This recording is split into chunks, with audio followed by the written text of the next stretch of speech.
Hello, friends. Welcome to Level Up with Debbie Neal. I am your host. There is nowhere I would rather be than right here, right now with you. This podcast is all about leveling up in all aspects of our lives. Thank you for being here. I am so grateful. I'm excited to be on this journey with you. Together, we are leveling up. You ready? Hi, everybody. Welcome, my Level Up friends. You guys, I'm extra pumped. You know how pumped I am every single time I get on this podcast and I have the opportunity to serve you and spend some time with you. I get extra excited when I have a guest on here. And you guys, I have my son, Tyler, on here again. So if you have not listened to the original podcast that I did with Tyler, I believe it was probably about 6 months ago. I'm not even sure. Definitely go back and listen to that. I'm going to have him share a little bit of his story again for our brand new listeners, but I'm going to let you know why I'm so excited to have him back on this podcast right now. And no matter, we're going to talk about some lessons from the full Ironman that he just ran in Florida. But whether it's an Ironman or building to the top of your profession, the same exact fundamentals apply. So I'm going to turn it over to Tyler in a second to share his story and like what even made him get into this. But I just want to, this is a mama moment for me here. Okay. It's one of those things that I will always embarrass my kids. I don't do it intentionally. Tyler is so low key. He's so humble. And I feel like I'm humble too, but not when it comes to my kids. So every time somebody, I'm like, yeah, my son competed and this is where he came in. And like, I'm that mom that he's definitely embarrassed to be around. But I always tell him, just wait till you have your kids, you'll understand. So a little bit of a background here. Tyler ran his first half marathon a year ago. Just 1 year ago. So a half marathon, if you don't know what that is, it's 13 miles. And in June, he ran his first Ironman, what the Ironman 7.0. And for those of you who are not familiar with an Ironman 7.0, it's 70.3. Oh, 70.3. Oh, I said 7.0. Yeah, good thing you corrected me. 70.3. Wow. And for those of you who aren't familiar with an Ironman, it's a triathlon. So in this, he ran 1.2 miles, biked 56 miles, and ran 13.1 miles. And I remember when I watched him train. I had the pleasure of he lived here a year after he graduated, and I watched the grit and the training and the determination. I remember thinking to myself, does everybody train like this? Now I know, of course not. Not everybody trains the same in my profession. Not everybody trains the same for everything. But I was like, I wonder, and I watched other people compete, and he did amazing. And so we just came back from our first full Ironman. I was there, but I was in the cheer squad. I got 25,000 steps just chasing him around. And so he swam 2.4 miles. He biked 112 miles. You guys, when he'd like, I'm going to go for a bike ride. I'll be back in 5 hours. He's like, you're always smiling. I'm like, because I don't even know what that means. Like, I watch you, but and he can't wear headphones. He can't listen to music. So it's you and your mind. So swam 2.4 miles, biked 112, and ran 26.22 miles. And here's where the mama moment comes in. You guys, to qualify for this, enter into it, to complete it, huge accomplishments. Like I was exhausted on the sideline. He came in third in his age group. He qualified for the World Championships in Nice, France, and he is currently ranked fourth in the country, which is our country, the United States of America, and 28th in the world, both of these for his age group. So I'm very excited to have him back here because, again, competing is huge, right? Completing this is huge, but dominating it and becoming the best version of you requires a really different level of you. And this applies to whatever profession you're doing now. You're here as a listener to level up. So Ty, I'd love to turn it over to you to even start with, I know we shared your story the first podcast, but we always have to assume people could be listening for the very first time. Why did you even get into this? What's a little bit of your background? And then we're going to talk about just some incredible lessons or mindset or things that it took to go from where you were a year ago to where you are now. And even through some of the times in the race where it got tough, we'll go back and forth and have a good time. But I'd love to know just the story of how you got into it. Sure. Yeah. As always, thank you for the crazy intro. I appreciate it. Some things are exaggerated and due to her being my mom, but I appreciate all the kind words. They're accurate. The They are excitement's exaggerated, but what I said is accurate. Yes, it is. So for listeners that I guess might not have heard the first episode that we recorded, all my life I've been in team sports. It's been an area where I've always found comfort. I would consider myself to be a very talented athlete in the space I was in. And I was always surrounded by a team. With that, you're always held accountable. There are always goals in front of you, and it's not just you alone to accomplish them. You have others that are working harder than you at times or looking at you and looking for your leadership. So you're always drawn to act because of the people around you. And I know from my friends, I know from prior athletes in college that leaving that atmosphere and going into the real world is a big adjustment. It's something that most people, almost everyone, isn't equipped to handle at first until they go through a little bit of a rough patch and figure out that it takes a little bit different perspective in order to find success when you're on your own. So I graduated from college about a year and a half ago now, a little over a year and a half ago. And I started working full time. And as much as my career was advancing me in ways I was hopeful about, I didn't really have any fulfillment in my life. And the void from athletics kind of grew over time. So I've always been big into nutrition, into bodybuilding, hypertrophy work, coaching friends and other athletes on my team, and just getting in the weight room and lifting weights to look good. And I did that for about 6 months after graduating. And I finally kind of looked the way I wanted to. And the fulfillment still wasn't there. There wasn't a goal in front of me that scared me or something that really gave me drive to push farther than I ever thought I could or do something that I genuinely didn't know was possible. So I saw a ton of videos on Instagram, like everyone else, about triathlon and Ironman and how cool it would be to be told you're an Ironman. And I thought, heck, maybe I'll give it a go. So I reached out to a coach and decided to do a 70.3, which was the end goal at the time. And it was to just do a half Ironman and finish it. Like, let's get to the finish line and do it. And I promised myself when I signed up for it that I was going to give it everything I got. It was going into 2024, and I felt like I was kind of just sitting in my house, and I have a hybrid job, so working remotely, and I just felt like I wasn't doing anything to make myself proud or build my confidence. So I said, for 2024, as long as I'm doing this, I'm going to give it everything I got. 6 months of training. I went into 70.3 Eagleman with the goal of just finishing and just having fun. And that's everything that day was. Finishing ended up not being a worry because of the work that I put in, but it was a beautiful day. Everything about it was fun. It sparked that passion in me that I knew I was looking for. And after months of training, that feeling and relief of crossing that finish line was something really special. So right after that race, like a lot of people do, I just went ahead and signed up for Ironman Florida, the full distance, because I said, man, if I could do this, then I know damn well I could do the full distance and I could do it well. So I had another 70.3 lined up in September. I spent the entire summer, every single weekend, not exaggerating, any opportunity I had to go out, even with my girlfriend, was spent training, running, biking, swimming. You know it. It was all consuming at the time. But I knew that when I got to that finish line, that if I decided to cross the finish line and be an Ironman and hang up that area of my life, I'd be insanely proud of myself for the work I put in.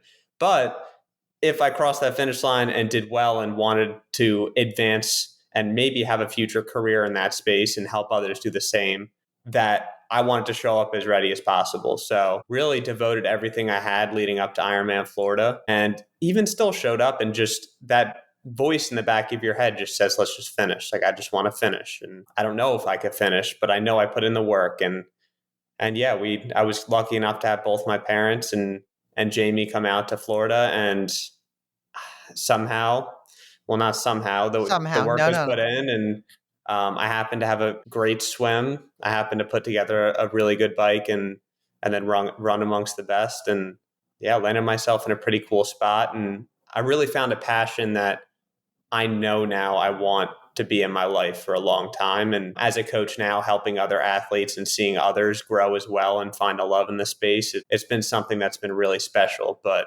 it took a lot of hard work and also dealing with doubts over time. So I'm proud of where I'm at now. You should be really proud. And so, listeners, here's what I'm hearing. I heard a lot of things when Tyler just shared that. So I think about my profession. A lot of you are in my profession. There's a lot of you that are in network marketing that are listening to this. Some of you are in other professions.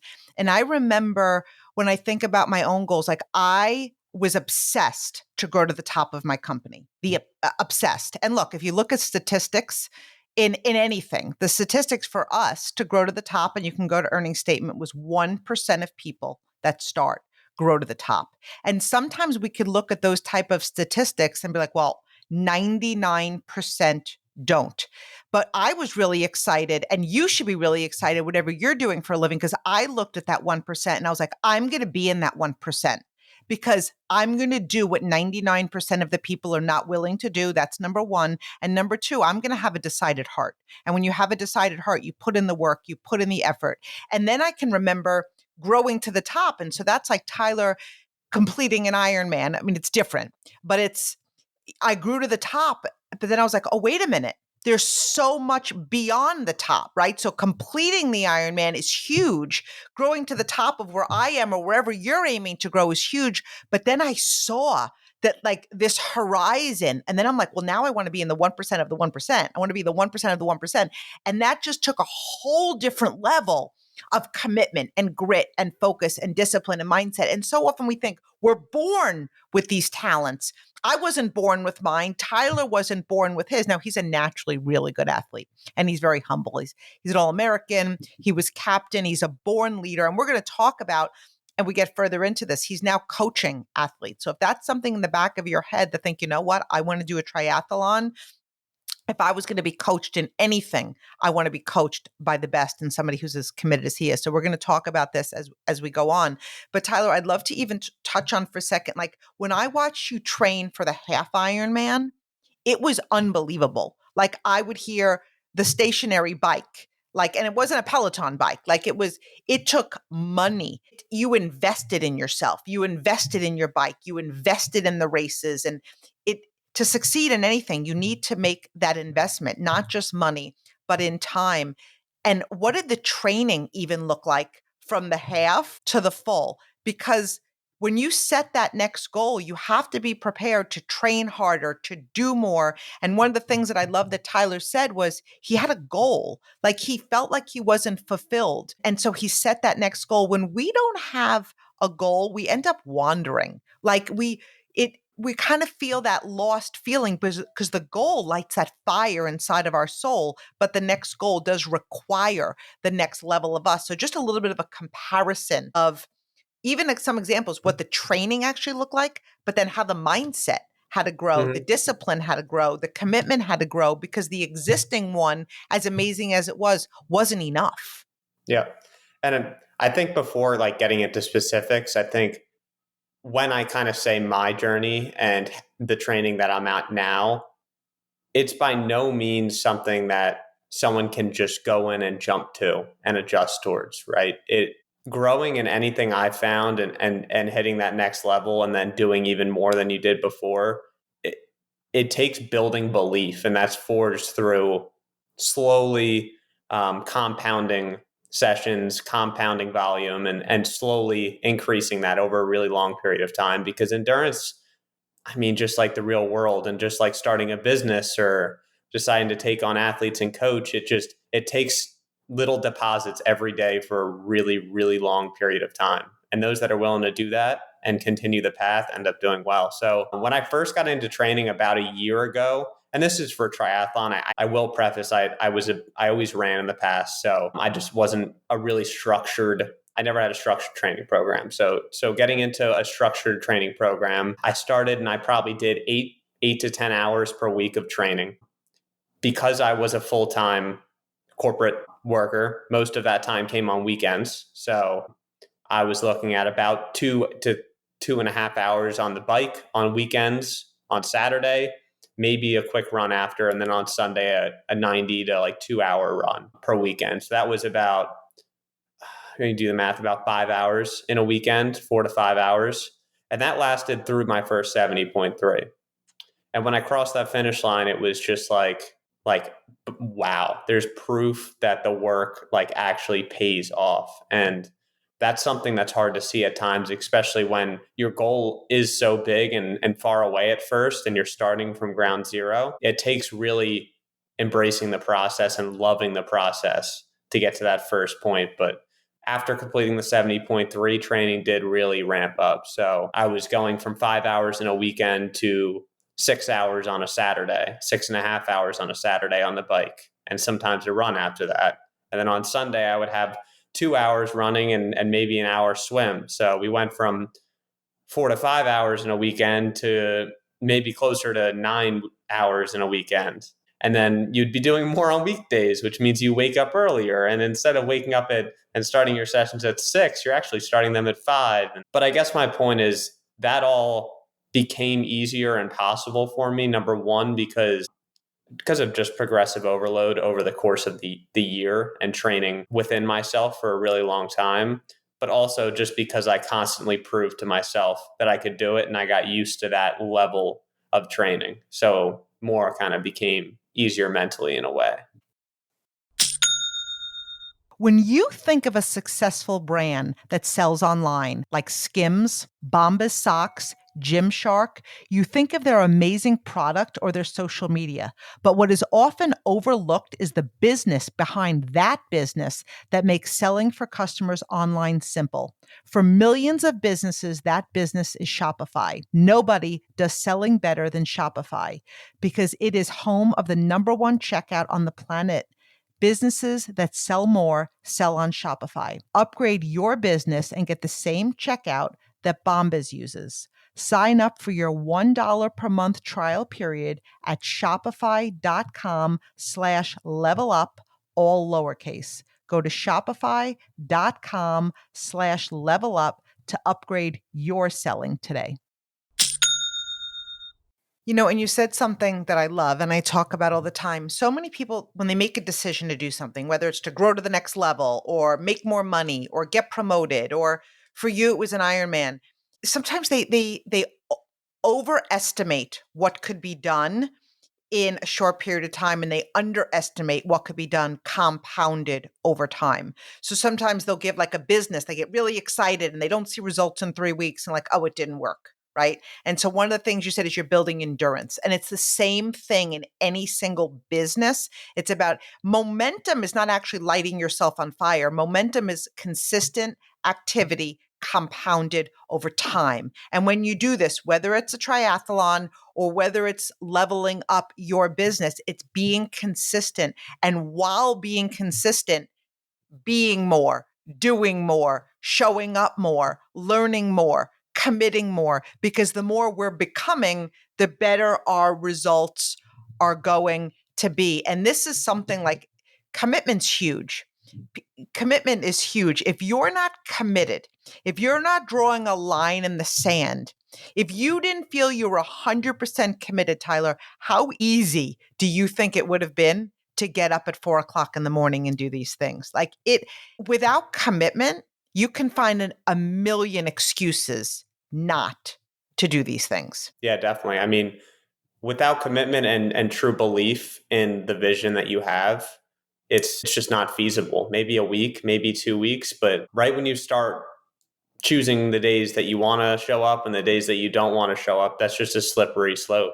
I mean, like anything, it's proving every single day that you're willing to show up for yourself on the bad days and the good days that end up creating something really special and become contagious in other areas of your life. Because quite frankly, if you sign up for a goal and you half-ass it and you show up half the days and you reach the goal and might not do great, but you kind of create bad habits in the process. And I just, at least I come from a place where I've had success anytime that I've become obsessive and I've just devoted everything to what my goal is. So I know You everyone's said a different. word.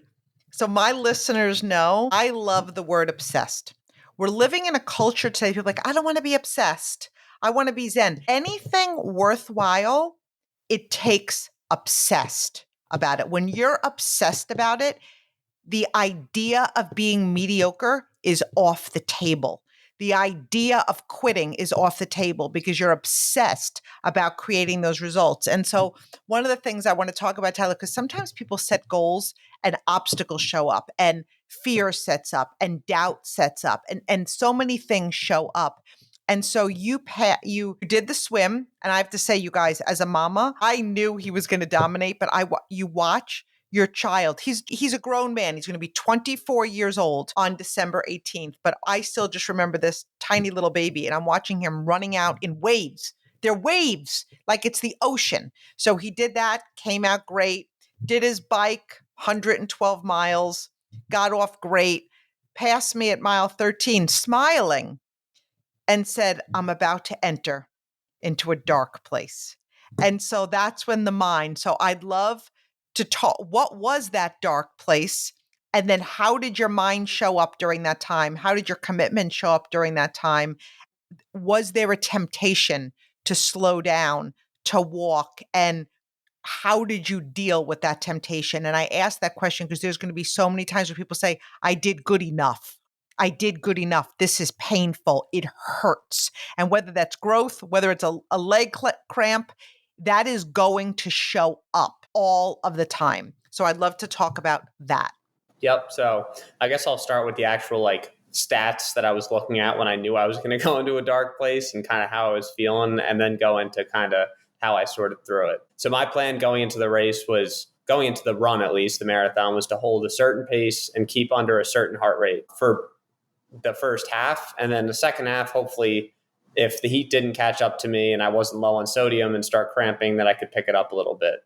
So as I was coming in to see you, I was still holding a strong, consistent pace. My heart rate was in a good place, but I could feel my legs starting to get really tired. Like it just felt harder than it felt before.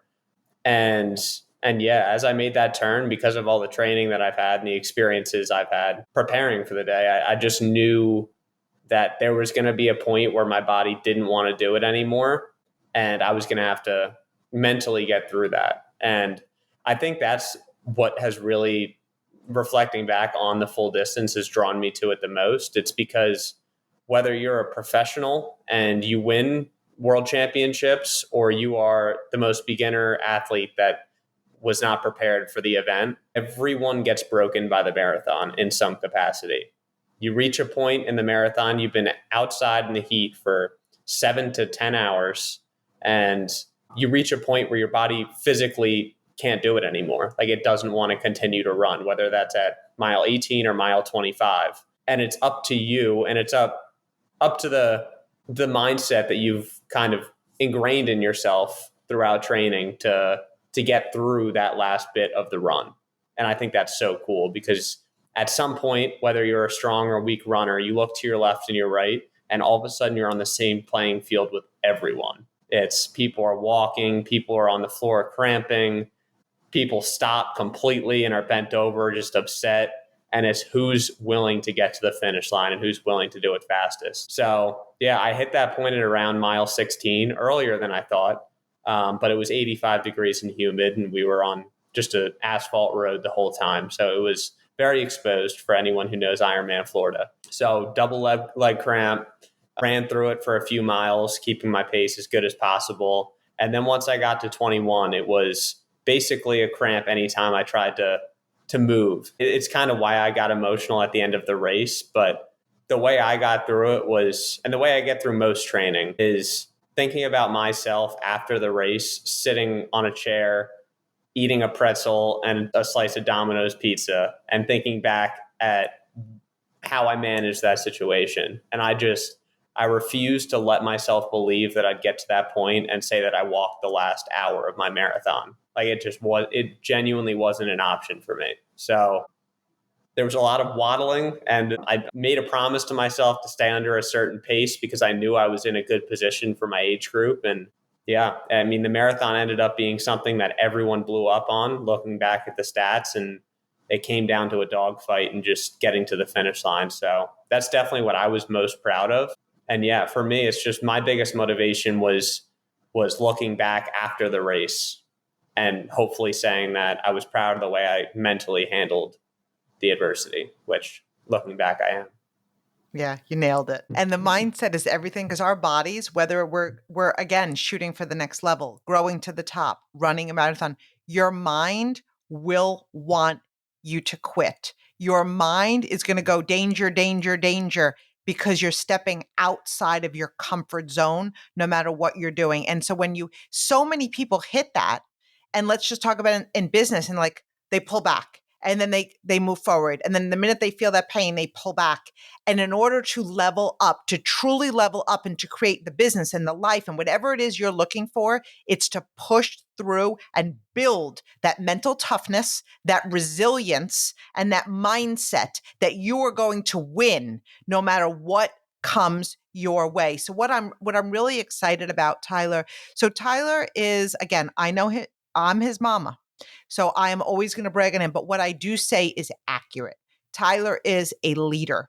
And what makes him, in my opinion, a very, very good leader is he's excellent at whatever he pursues. And so the only way to truly lead is to lead from the front and to lead with excellence. He wants everybody around him to win all the time. I watched the qualities he had as a captain on his sports team. And now sports teams. And now he took up Ironman and running triathlons. And he doesn't just do it like an average person. He does it to win. He does it to dominate. He does it. And he's not competing, yes, against other people, but he's competing against his best time, his best mindset.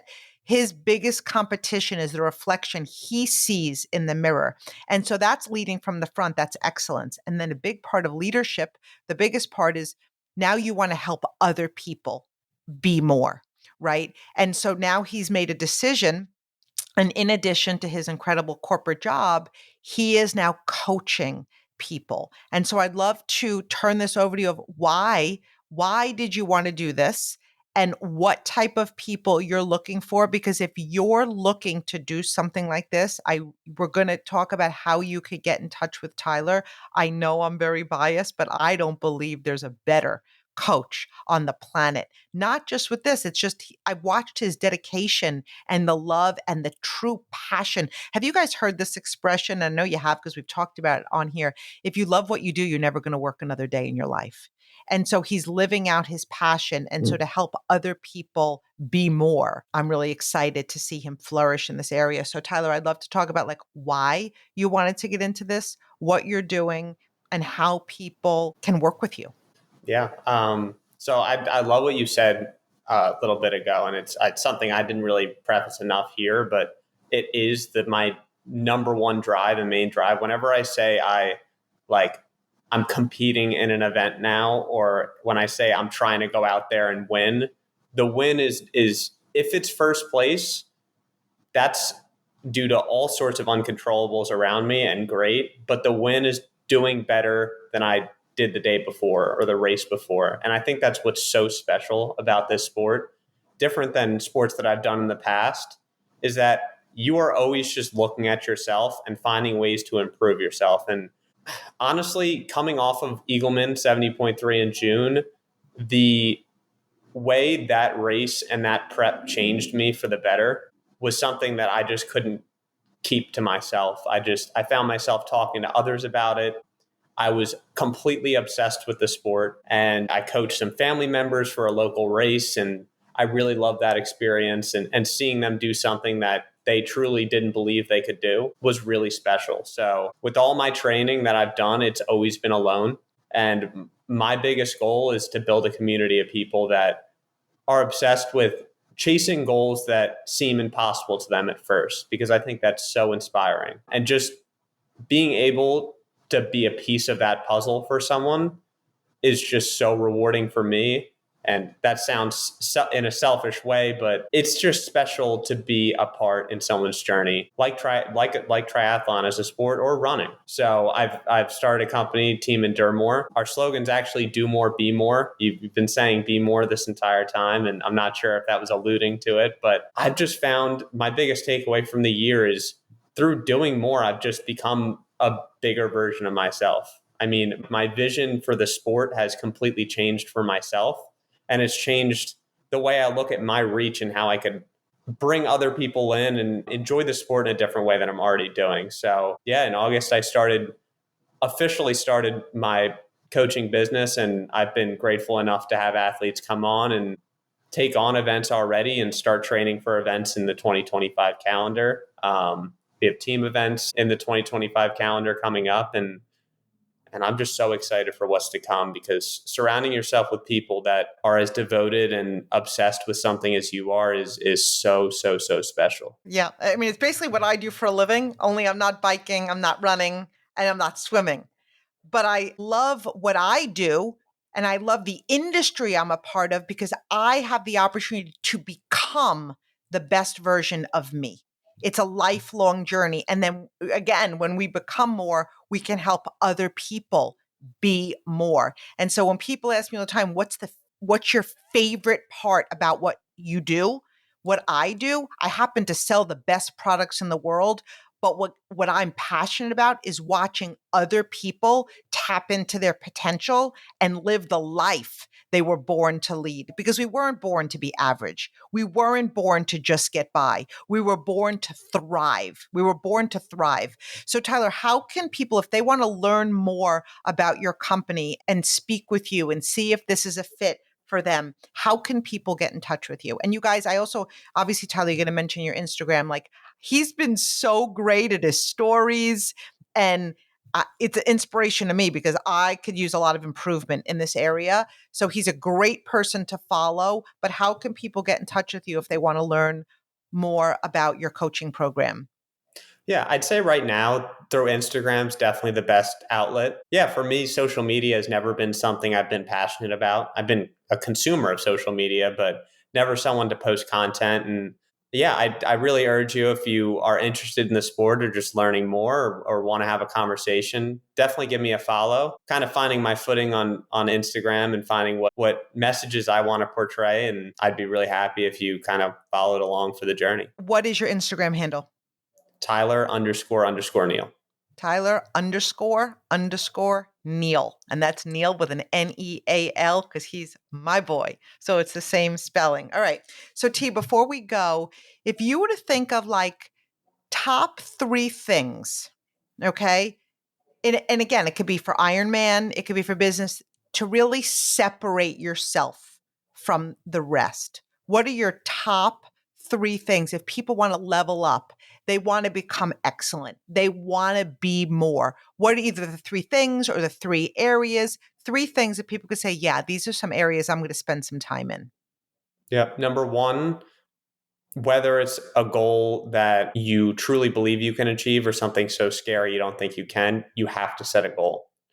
It could be micro goals throughout the year. It could be something as simple as just planning on talking to people more in your office and gaining more relationships. Or in sports, it could be just having what we call in my training programming app, like a full green week. You hit every session and you find a way to fit everything in. That's a small victory. You didn't take a shortcut. So number one is set a goal and let it be something that scares you a little bit, because I think when you light a fire under you, it brings out a different level. So that's number one. I would say number two, once that goal's there, don't be afraid to take things really slow. I think that sometimes that when you're advised on how to take on a challenge, it's like go, go, go. Let's go all out and let's go crazy. But in my sport and in almost any area of my life, it's everything's just such a long journey that it just takes showing up every day and giving your 1%. Showing up and giving the effort day to day that someone might stop doing on day 10 or day 15 if they were overexerting themselves or giving more than they thought they can give. And this doesn't mean to half-ass effort every single day, but it means in triathlon, it means 85% of the time you shouldn't be going hard and doing your race efforts in a training session, because that you're just going to hurt yourself or burn yourself out. It's too much on your body, and it's scientifically too much on your mind. You can't handle it.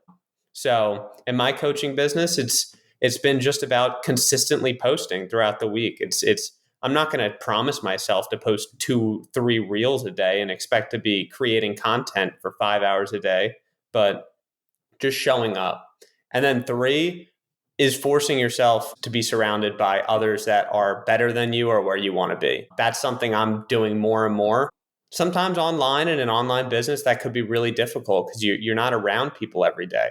But force yourself to reach out and ask questions and have people hold you accountable, because when you have a goal, you're willing to work every day and you have achievable progress that you can consistently hit. And then you have people looking out for you to make sure that you continue to do that for the long term. It's basically a recipe for success. I mean, there's a reason why almost everyone that's successful and that you read about has followed that same template. So I'm sticking to it, and I'm sure that'll help people out there that might need a little boost. Okay, so all of those points are so good. You guys, I didn't even tell him anything I was going to ask him before this interview, and all three of those were great.